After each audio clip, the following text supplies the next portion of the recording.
I'm Caroline Hyde. This is the best of Bloomberg Technology, where we bring you all our top interviews from this week in tech.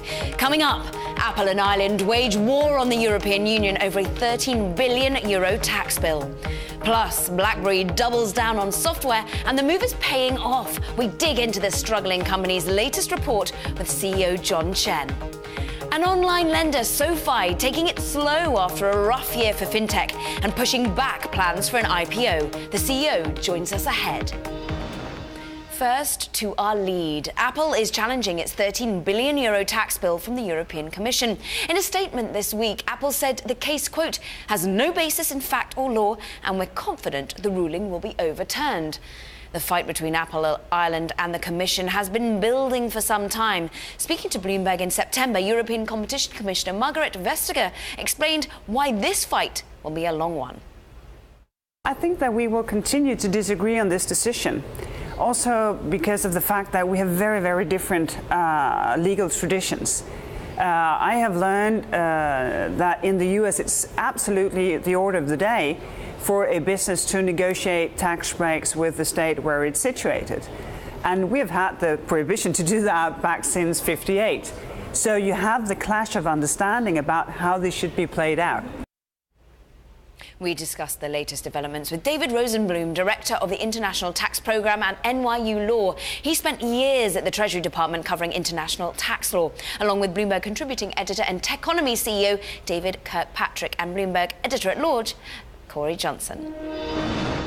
The EU state was really interesting because it really explained kind of the history of this tax regime and the different pieces of Apple and which pieces of Apple should be considered Irish, were considered Irish, and which aren't. I think there's two ways to look at the news of the day, and one is whether or not this sort of backwards-looking thing, looking at the way that Apple's paid taxes, might bode differently for the future for Apple and many other companies as it relates to getting taxed in the EU and getting taxed in Ireland.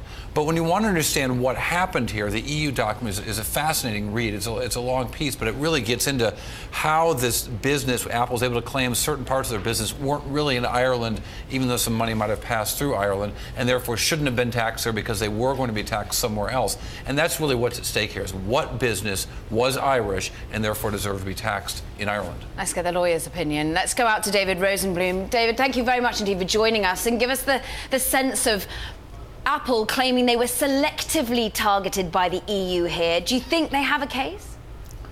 Well, yes, they have something of a case. I think that it's true that the state aid investigations have focused to some extent, not entirely, but to some extent on U.S. companies. On the other hand, it's probably also true that U.S. companies have led the world in aggressive tax planning. So I don't find it particularly surprising that the Commission would begin by focusing on U.S. companies. David Kirkpatrick, weigh in here and give us a sense of your reading of the tea leaves. Are they a view that potentially this is tax warfare going on between the US and Europe? I don't think it's quite to that point, but I think it's a very confusing situation where, I think Apple has been extremely aggressive, as David just said, and how they structure themselves when they face these tax jurisdictions is an interesting question, and whether it's really appropriate that they should be so fine-tuning of their own structure when they're simply trying to do business around the world. It's legal in the United States, at least. It's turning out maybe it's not legal in Europe. And, in a world where these companies have to have a positive kind of carrying of the flag around the world, we may, even as a country, question whether it's to our benefit that they're being so aggressive in other jurisdictions. But Corey, give us the shareholders' opinion here, because surely for many, the shareholder would say, look, it's in the chief executive, it's the company's obligation to prioritize profits here. I think what's interesting here is in the context of a Donald Trump presidency, when we might have a big tax repatriation holiday, you have companies like Intel, like Apple and others who have set up a tax infrastructure to benefit keeping the money overseas, or at least to make the best of that situation. And one wonders if they are so entrenched in these battles and so entrenched in the new organization of their corporate structure, such to minimize global taxes, that the repatriation holiday might not be such a big deal for them, and they might not be so willing to bring cash back because they've found another way to get around these laws. That's a key question for the next administration. I want to take it back out to David Rosenblum for a second. There is much already under discussion from a global perspective. The OECD had been lining up trying to see how they can tackle perhaps some of the different rules and regulations worldwide and start to get all countries singing from the same hymn sheet. Is that the only way that we can progress forward, is if there is some sort of agreement worldwide between the tax practices? I think what's missing in the debate, in the Apple debate, and it's partly an answer to your question, a large answer to your question, is the facts. The OECD necessarily reaches consensus at a pretty high level of generality. And the issues come up at a very factual level, so that applying these general concepts to the particular facts at hand is a real challenge. So I don't think it's possible to reach international agreement on the kinds of issues we're talking about. And I might add that notwithstanding the Commission's decision, which was released today on Apple, it was at least I saw it today, 130 pages. It's pretty slim on the actual facts of what happened. It's got a great deal of history about the dispute, about the OECD, about state aid. It's got a lot of legalese and a lot of background. It makes for pretty tedious reading for most people. But I was looking at it to find out what actually happened here, and boy, you look in vain to find out how it was that one of these companies, ASI, booked pretty much just about half of Apple's profits in the year 2015.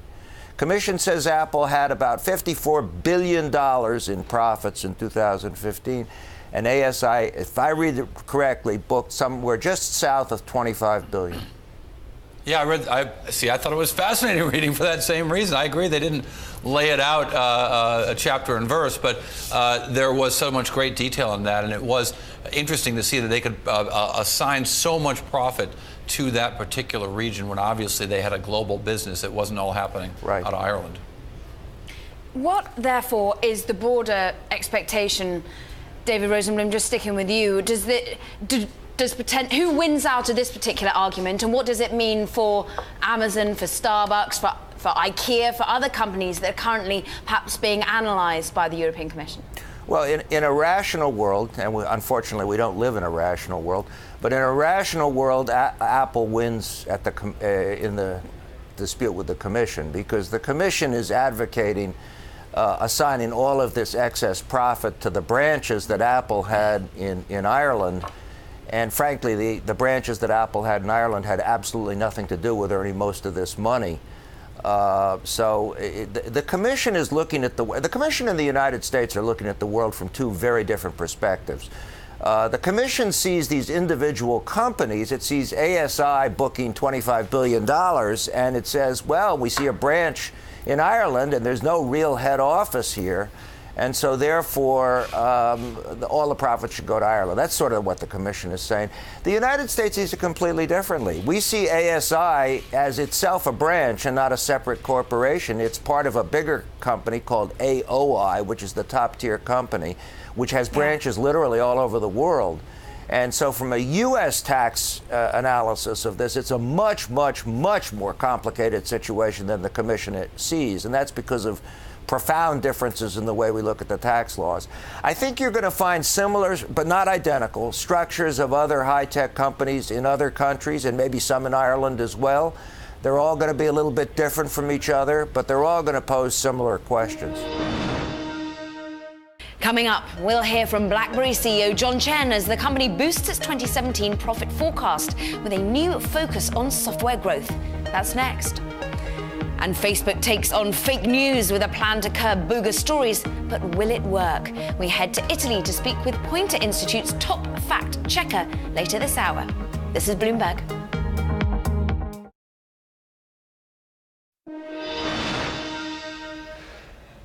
A couple of headlines in the auto sector that caught our attention this week, all highlighting how this industry is seeing massive changes thanks to new technology. First, Fiat Chrysler announced the production of 100 Pacifica hybrid minivans, which will join Alphabet's Waymo self-driving vehicle fleet. The minivans will be outfitted with fully self-driving technology, including purpose-built computers and sensors. Meantime, a new study reveals a large amount of motorists actually shut down self-driving technologies in their car.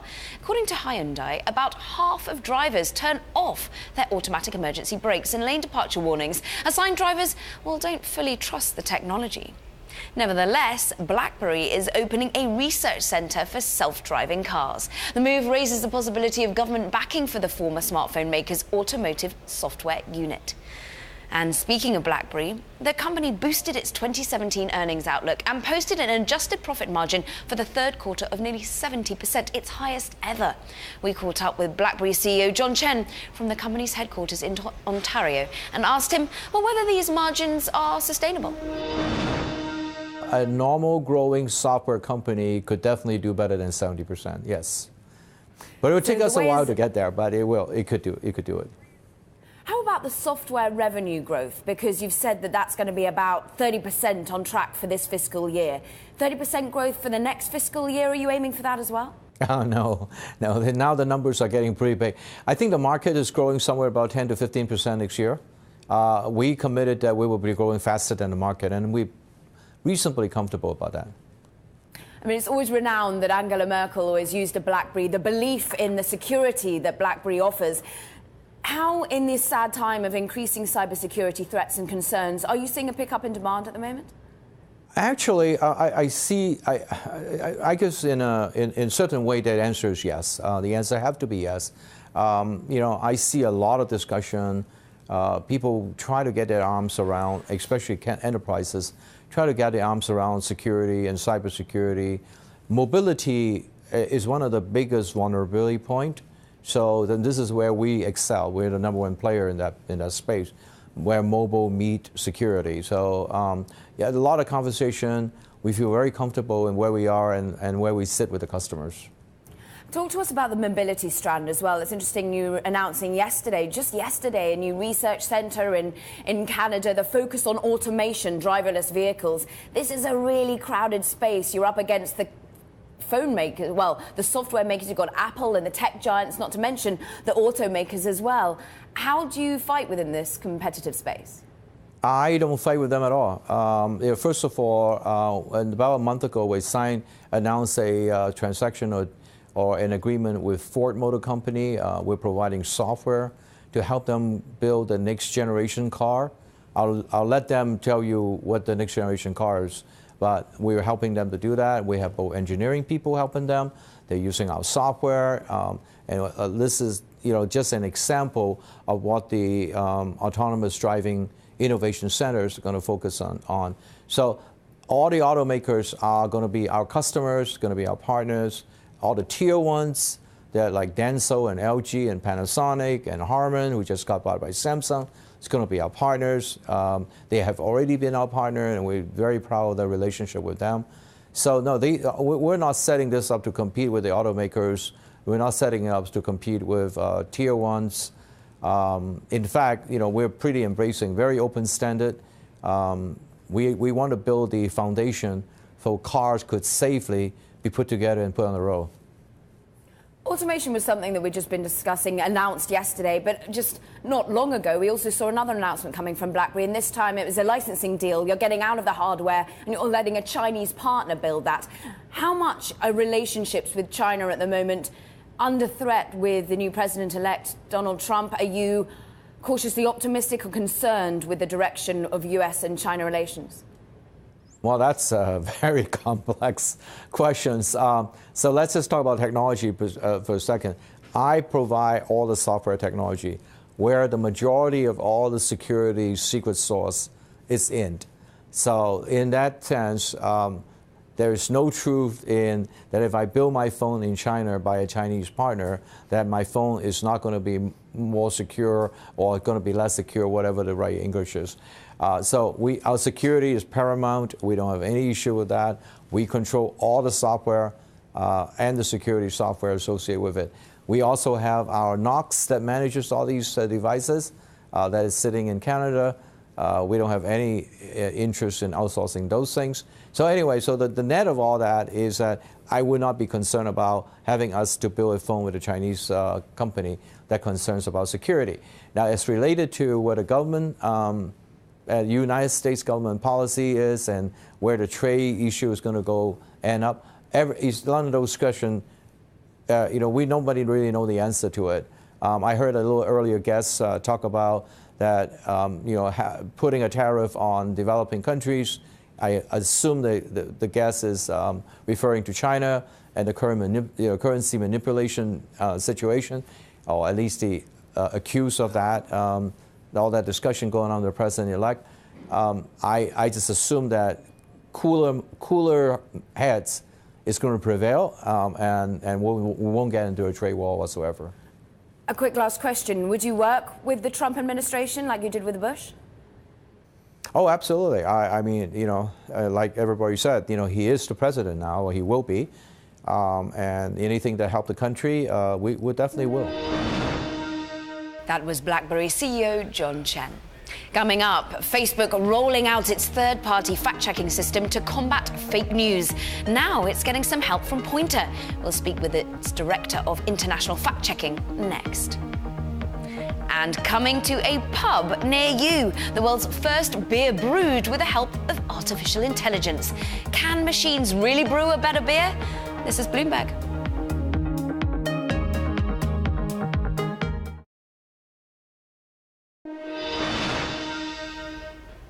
Since President-elect Donald Trump met with tech leaders on the 14th, we haven't heard from many of the attendees, and the silence perhaps speaks volumes, since Trump hasn't had a strong relationship with Silicon Valley. Yet, this week, Apple's CEO Tim Cook finally spoke out about the meeting. TechCrunch obtained an internal memo where he explained why he attended the meeting, saying, quote, "We engage when we agree and we engage when we disagree.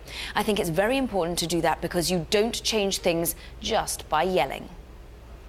Now, since the US elections, Facebook's outlook on fake news has evolved dramatically. The company recently pulled a 180, turning to third-party fact-checkers to flag false stories. But is this enough?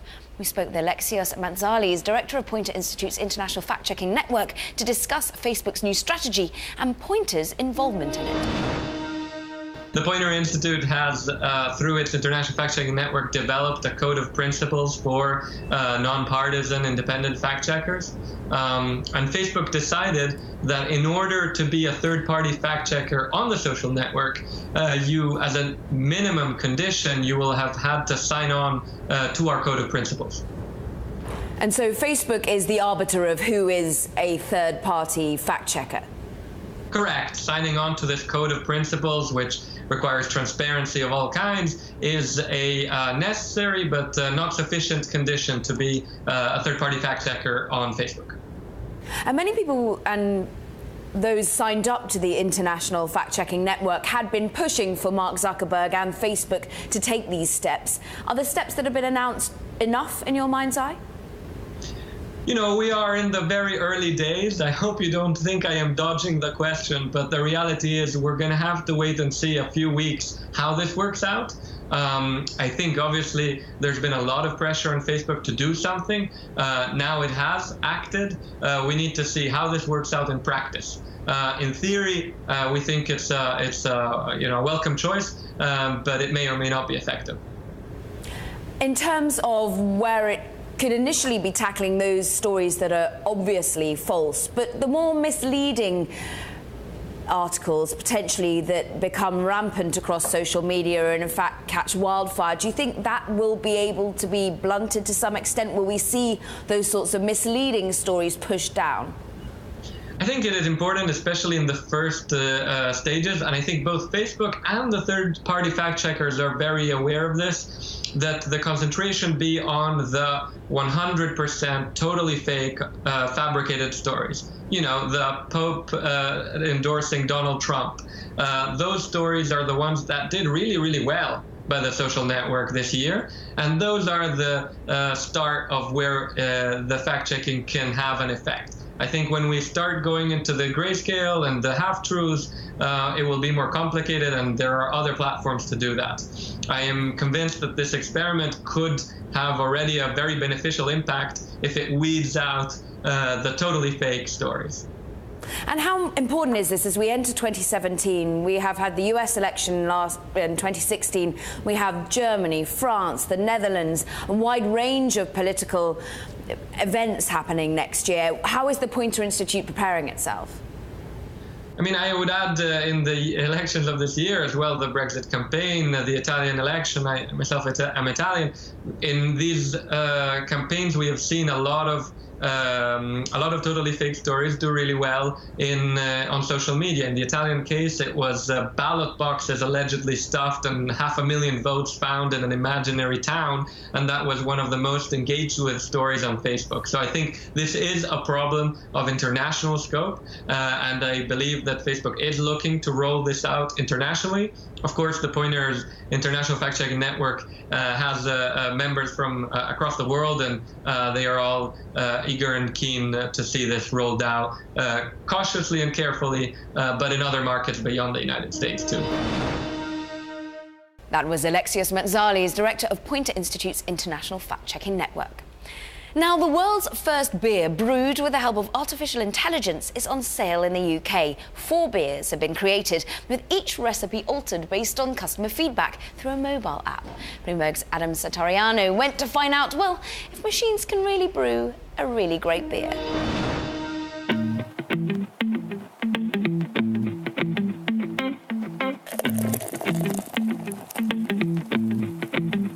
How do you like your beer? Hoppy? Bitter? Dark? Brewers for hundreds of years have been trying to find the perfect recipe. But could it be computers can do it better? We were just talking over beer about how can we use data more constructively. Then we were looking at our beers and we just thought, hang on a minute, it's staring right in front of us. That's Hugh. His epiphany led him and his friend to develop an algorithm that turns customer feedback into better beer. The process goes something like this. A website printed on the back of the bottles directs drinkers to a survey that asks them a bunch of questions about their taste preferences. The AI bit comes next. That data, it just goes into our reinforcement learning algorithm, which is called ABI, which stands for Automated Brewing Intelligence. And then the algorithm essentially takes all this information and then comes up with a recipe and gives the brewer a recipe. Enter the very human brewer, who acts as a last line of defense if the AI goes rogue. And most of the time, it is bang on. Most of the time, it can be something that actually is brewed. It will every once in a while throw us a completely random thing at us. Some of it is just not possible, and that's where there is that still have that kind of human aspect to it. Humans brew the beer and drink it too. It's salty, kind of like seawater with cranberries. Yeah. I don't think it's very nice. If you use an algorithm, I think the point is, won't it come out tasting in the middle of the road? It was obviously not going for the average. I'm liking it more and more that I drink it. Yeah, I'm Customer feedback. It can be fickle. But the technology points to a future of tailoring products to the people who use them. There you go, I've done it. I'm part of something. In the future, this same technique could be used for other highly emotive products. So think coffee, chocolate. The one I really like is perfume. So get ready. In the not too distant future, you could be able to give your feedback on just about anything, for what that's worth.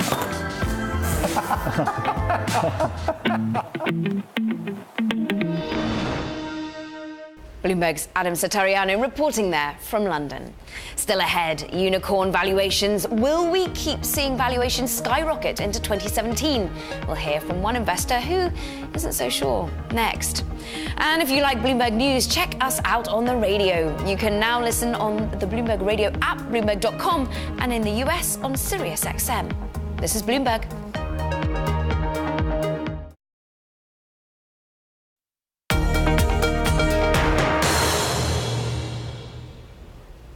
Welcome back to the best of Bloomberg technology. I'm Caroline Hyde.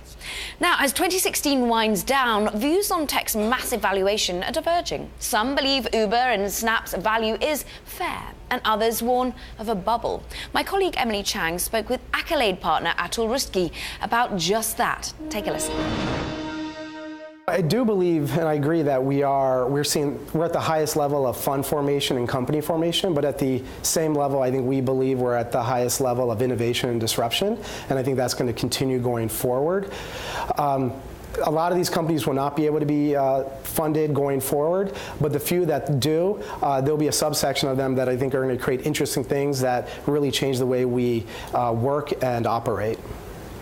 Now, a lot of companies have delayed going public. Valuations have soared. There's been a rise of unicorns, so-called unicorns out there. How do you feel about that? Yeah, our belief is there should be fewer instances of unicorns out there, primarily because majority of the M&A happens under $1 billion and very few companies are going public. So if a company expects or plans to be a unicorn, there better be a high probability that they can go public given their business model and unit economics. Otherwise, if their growth moderates, which happens to every company eventually, and they're not profitable, they won't be able to go public, their valuations will get crushed. And as we look at the past few years, it feels like there's been more of a focus on optimizing valuation versus exits. So we hope that changes going forward. That said, you guys are investors in a number of venture capital funds, including Andreessen Horowitz and Excel, Yes. and they've got a lot of unicorns in their portfolio. Does that concern you?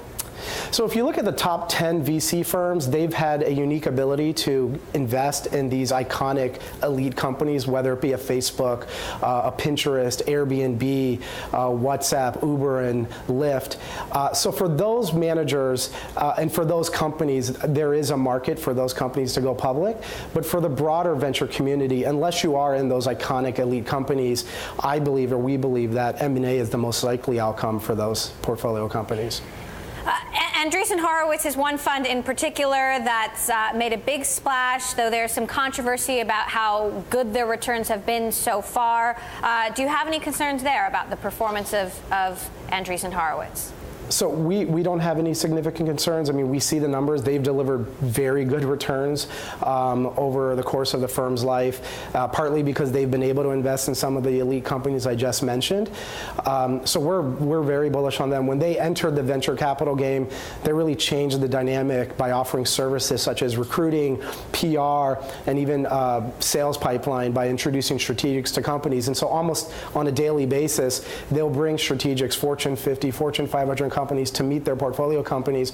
And for a number of them, those introductions have become a significant portion of their sales pipeline. So as you talk to entrepreneurs, that's a game changer. And we hear that over and over again. So overall, we've been very pleased. They've had great returns. They've invested in some of the iconic companies, and they are really changing the way venture capitalists operate. And you're seeing other firms mimic these types of services that they're offering. I'm curious how you decide which venture funds to invest in and how venture compares to the other sectors that you're focused on.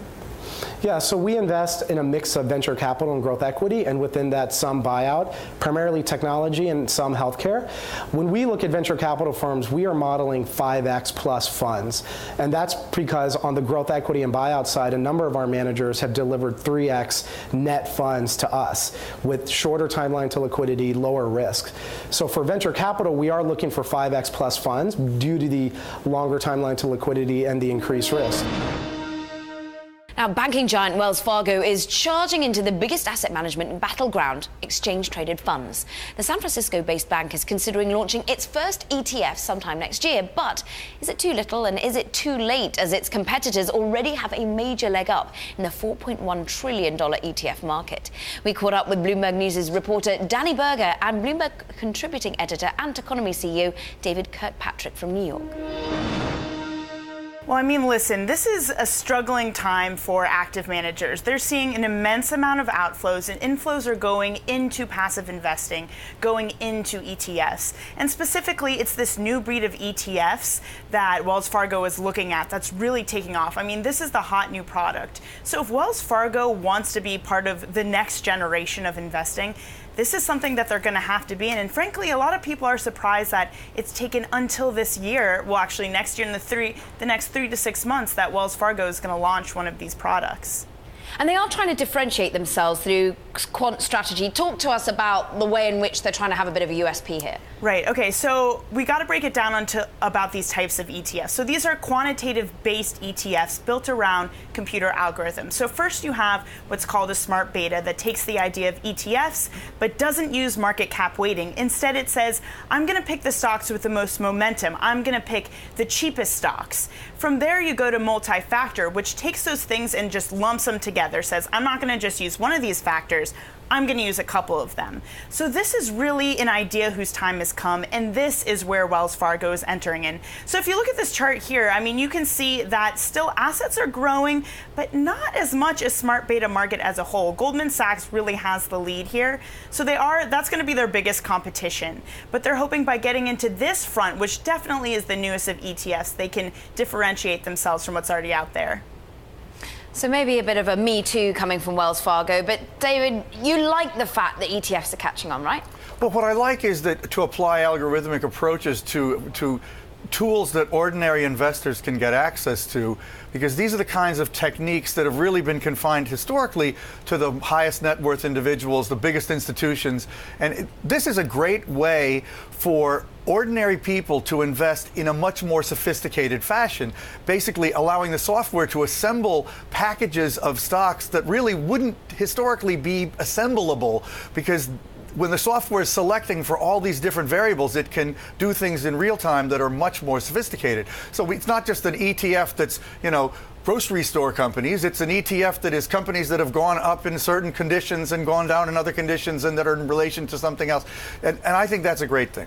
And to David's point, I think that's really compelling for these companies. AQR, the quant fund, had a really great report taking some of the best investors over the years, taking Warren Buffett's, and they found that you could actually break it down using algorithms. So people before who would have never dreamed of being able to have an investor working for them like Warren Buffett, they can now buy these products and essentially get the same returns. So active versus passive the war continues to wage. Does it surprise you, David, San Francisco-based bank being the last one in terms of the tech foray into ETFs? What do you think made Wells Fargo miss a trick, and where do you stand on the whole fintech I don't know. process? Talking about Wells Fargo is sensitive because they seem to have made a bunch of mistakes in recent years in their larger business. So it is interesting that they would not have been in the sort of advance of this kind of whole movement, given that they're in the thick of the tech community out there. But there's a lot of startups that certainly are pressuring companies like Wells Fargo, and I'm glad they're finally responding. I think we're going to see a ton of innovation coming from tech when it comes to investing. Coming up, Twitch is taking on the heavyweights of video streaming, Facebook and YouTube. That's as the company looks beyond gaming. We'll catch up with the CEO next. Plus, SoFi CEO Mike Cagney lays out his IPO timeline and discusses what's in store for global expansion. This is Bloomberg.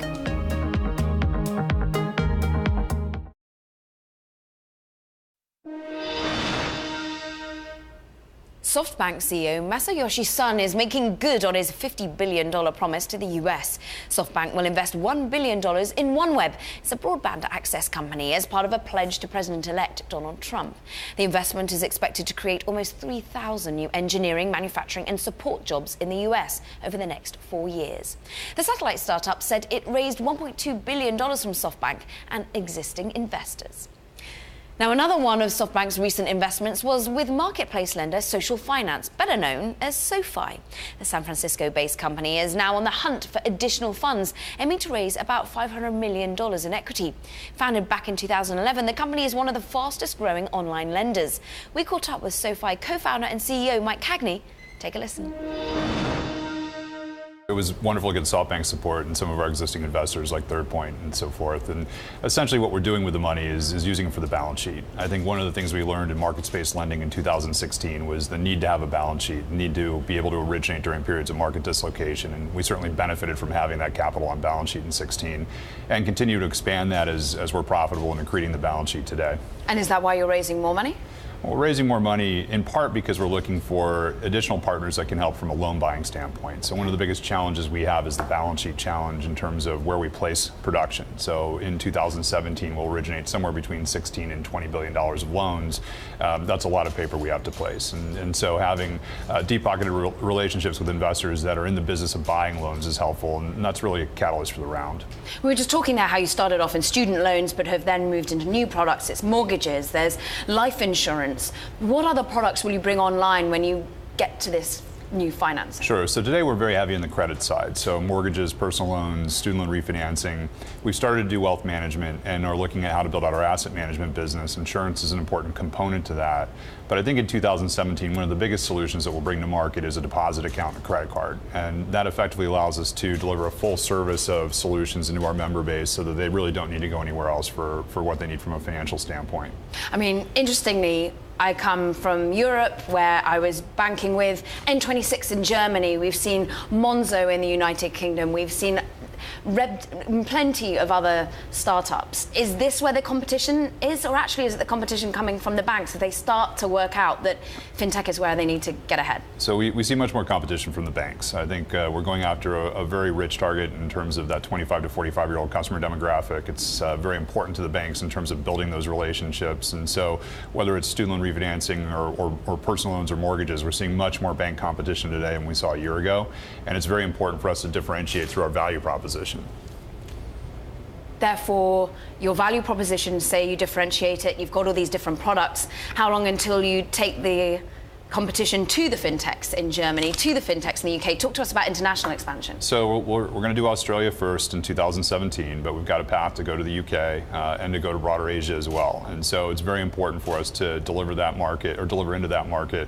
And it's the same value proposition. It's being able to deliver speed and convenience and alignment and transparency, something that's missing in a lot of these markets for this millennial type customer. I mean, what you've done in terms of setting yourself apart is help foster the careers of some of these students. You know, you've got the entrepreneur meet and greets. People come around to your house and get to understand you and be given advice. How do you scale that? And indeed, how much is it hurt by when you've got things like Lending Club not doing quite so well in the press? Does that hurt you from an investor and a consumer point of view? So we have 200,000 members, and if they all came to my house, I'd have a lot of trouble. So we don't do that. But what we do is we do a lot of offline events. We've had about 10% of our member base go to offline events, whether that's career services, where we help people navigate salary negotiations or get reemployed, or the entrepreneur program, where we help people start companies, or our dating events, which are massively oversubscribed for our members, and hopefully they can create more household units that can sell mortgages to out of that. It's an important component of what we do. It's really a part of our differentiation. And what we're finding is the community is beginning to support itself. So people set up these events with our support, but it's not a situation where everyone's coming to my house. Those were back in the day. But back in the day. Talk to me about the regulatory perspective here, though. I'm looking at the United Kingdom, suddenly listening to what's happening in peer-to-peer, looking at what's happening in crowdfunding and getting a little bit worried. And we're talking about the UK, which is actually a very forward-thinking, open regulatory environment. Where do you see regulation changing here and for your business? So we're optimistic about the regulatory environment over the next couple of years. I think the OCC's initiative to do a fintech lending charter is a step in the right direction. It's one where we can move away from the disparate state regulation that we have today and do a unified national regulator. And we hope more of that comes as the regulators get more and more comfortable with the industry and comfortable with the people involved. IPO 2017? Well, I always get in trouble when I say when the IPO is coming. So I think we definitely want to go public. It's important for the business. I think that today we have the luxury, being profitable and growing at the clip that we're growing at, we have the luxury to determine when we do that. And we'll do that when it makes the most sense. SoFi co-founder and CEO Mike Cagney there. Now to Twitch. Stepping into the video live streaming gold rush, the Amazon-owned video platform is looking beyond gaming and branching out its streaming offerings. In so doing, it's taking on some heavy competition from the likes of Facebook and YouTube. We caught up with Twitch CEO Emmett Shear and asked him, well, about his expansion beyond video gaming. We're always, I think, going to be video game-centric culture at Twitch, and we've always going to love video games, but we are super excited to expand the platform and welcome a broader array of creators to use the technology we've built to become part of our community. You've got about 2 million per month creators. How will this expand? Are you just using the creators already out there and expanding their knowledge base and their variety of scope, or is it actually attracting new people to the platform? Well, we've been experimenting with the creative category on Twitch for more than a year now. And what we've discovered there is that while there's a ton of crossover, you do see lots of gaming creators also wanting to do arts, also wanting to do comedy, wanting to be, artistically creative. You also see new people coming in who've never created before and who now feel like, oh, here's a place for me. So it really is a mix of both. There's slightly more people crossing over from the existing community than coming in, but on the other hand, we have a lot of people in the existing community. So I think in the long run, we will see a ton of new people creating, and that's our goal. We'd like to get a lot of new people creating on the platform. And how do you go about doing that? Is it investing in marketing? Is it going via the Amazon platform, of course, your owner? So we mostly focus on the product. We like to think that the product should speak for itself, and that we want to have a great product for creators that makes sharing the video, sharing your passions really fun. But the other thing we do is we invest really heavily in a team we call partnerships at Twitch. And the partnerships team's job is to go find great streamers, recruit them to the platform, help them grow, help grow them to the point where they could become a Twitch partner, which would mean they have the opportunity to monetize their channel and they get access to special events at Twitch. And so I think that we try to have the great product, and then we try to make sure we're out in the community evangelizing it. How does Amazon react to this and want to use this within its platform? So we work really closely with Amazon when we can find an awesome thing to do with them. I think the most prominent thing we've done with Amazon is Twitch Prime. Mm-hmm. Twitch Prime is a Twitch-oriented part of Amazon Prime. It comes with all the Amazon Prime benefits, free shipping, Amazon Video, but also on Twitch benefits. That's been awesome for our creators. It's helped drive a lot of money into their pockets. It's also been awesome for our customers because Amazon Prime is a great product, and the Twitch add-ons we've added have been really great. But we try not to force it. So outside of gaming so far, we're still in the learning phase.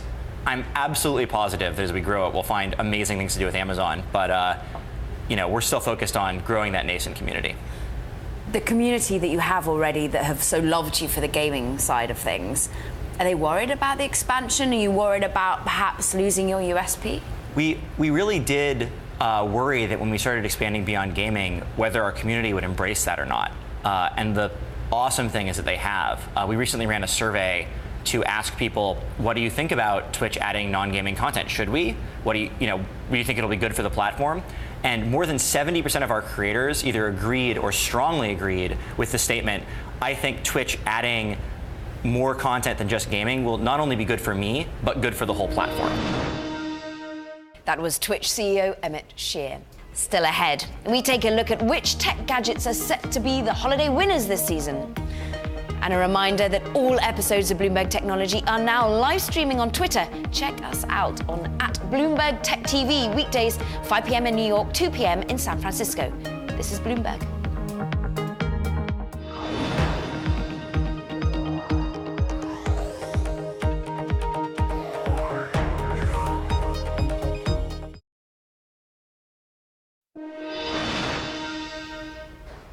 This holiday season, as the all-encompassing smartphone has become the dominant electronic for consumers, we take a look at which other gadgets that could be the biggest winners and laggards of the season. With the smartphone becoming a one-stop shop for all our scheduling, photography and fitness tracking needs, other tech gadgets are having a hard time gaining traction this holiday season. GoPro and Fitbit have already both cautioned investors by lowering their holiday sales forecasts. Back in September, Fitbit rolled out 2 new wearable devices, the Charge 2 and the Flex 2. Yet soon after, the company issued weak holiday sales guidance, and the stock lost 1/3 of its market value as a result. According to Gartner, about 30% of people in the US, UK and Australia who had ever worn a fitness tracker no longer use the device. This was followed by GoPro in November telling investors it expects a lousy holiday season, and then recalling 2,500 of its new Karma drones. CEO Nick Woodman defended demand for his products. There's a misconception that demand for GoPro has been waning with consumers. I say it's a misconception because sell-through at retail has never been better. Once darlings of Wall Street, both Fitbit and GoPro are young hardware companies that have fallen short of their promise. Now, virtual assistants like Amazon's Echo and Google Home are jumping in to compete against smartphone personal assistants this holiday season. Oppenheimer estimates nearly 10 to 12 million Amazon Echo and Google Home virtual assistants could sell during the holidays, painting a potentially rosier picture for the devices than GoPro and Fitbit are offering. Let's talk tech gadgets a little bit more for the holiday season. Mark Gurman, Bloomberg Technology Consumer Tech reporter with me. First of all, which home gadget should I get to solve all my ills when I'm at home? Well, there's really two options at this point. It's the Google Home, which just came out a few weeks ago. And then there's the Amazon Echo and that whole array of Dot devices. They also have the Tap. It really comes down to which ecosystem you're in. If you're on an iPhone ecosystem, you can, tap into both. You can use the Echo with an iPhone, you can use the Google Home with an iPhone. If you have an Android phone, like the new Pixel, you'd probably want to get the home device from Google because that really could take advantage of some of the Android functionality, the whole Google ecosystem. If I was perhaps a bit of a gamer, or even an artist, I was at the Facebook Christmas party playing away with some of the VR. Should I be getting into virtual reality? What's already out there that I can purchase this holiday season? Right, I think VR is super early. Currently, the Facebook Oculus Rift, you need to hook it up to a PC. It's this big endeavor if you're not a big fan into the VR stuff, if you're just a consumer like you and I, or I'll just speak for myself, I wouldn't have one, right? I wouldn't want a big PC. But over time, those things are gonna shrink. You're gonna be able to wear them, buy them off the shelf, fine. But in terms of being a consumer, the HoloLens is a bit of a smaller kit than the Oculus Rift, but Google has their own. It's sort of this fabric headset. It's less than $100. You can connect it to the new Pixel phone. That is where consumers are going to get a VR, AR experience for the time being. I think over the next 2-3 years, we're going to see more advanced VR equipment from other companies appear. We already reported that Apple's working on their own AR, S glasses. So there's a lot to come. Talking of Apple, they're looking more at VR. They're looking more at the inside of cars. They're focusing on their iPhone. One key product you're writing about that they seem to have taken their eye off the ball on. Yeah, that's right. The Mac, right? Is that what you're referring to? Yeah. We had a big story today about the Mac. I'm sure you read it. And there's a lot of detail in there that the Mac is sort of taking a back seat to iPads, iPhones, Apple Watches, other products. Given that the Mac is only 10% of Apple revenues, while the iPhone and the iPad combined for over 75% of Apple revenues in this 2016 fiscal year that just ended, it makes some sense. Yeah. But don't forget that Mac users are a key group of people, professionals, creatives, that really rebounded Apple out of the brink of bankruptcy in the late 1990s. So it's an important market, and people should expect that a company as rich as Apple and resource-filled as Apple should be able to walk and chew gum at the same time. They should be able to get a new iPhone out the door every year. They should be able to get new Macs out the door, but they've been lagging in the Mac department lately, and people are taking notice. And so not holding our breath for any update to the MacBook anytime soon? Definitely not now, at the end of this year. They just came out with the new MacBook Pros in November, early November. But they're planning a few new Mac upgrades for across 2017, a new iMac with some new ports and graphics cards, and faster versions of the MacBook Pro that recently came out, as well as the 12-inch MacBook. That was Mark Gurman of Bloomberg Technology. Now that does it for this edition of the Best of Bloomberg Technology. We'll bring you all the latest in tech throughout the week. Tune in each day at 5 p.m. New York, 2 p.m. San Francisco, and 6 a.m. in Hong Kong. Tuesday, Raj Ganguly, co-founder of B Capital Group, will weigh in on fintech companies moving from London to Germany post-Brexit. And remember, all episodes of Bloomberg Technology are now live streaming on Twitter. Check us out. It's at Bloomberg Tech TV weekdays. That's all for now. This is Bloomberg.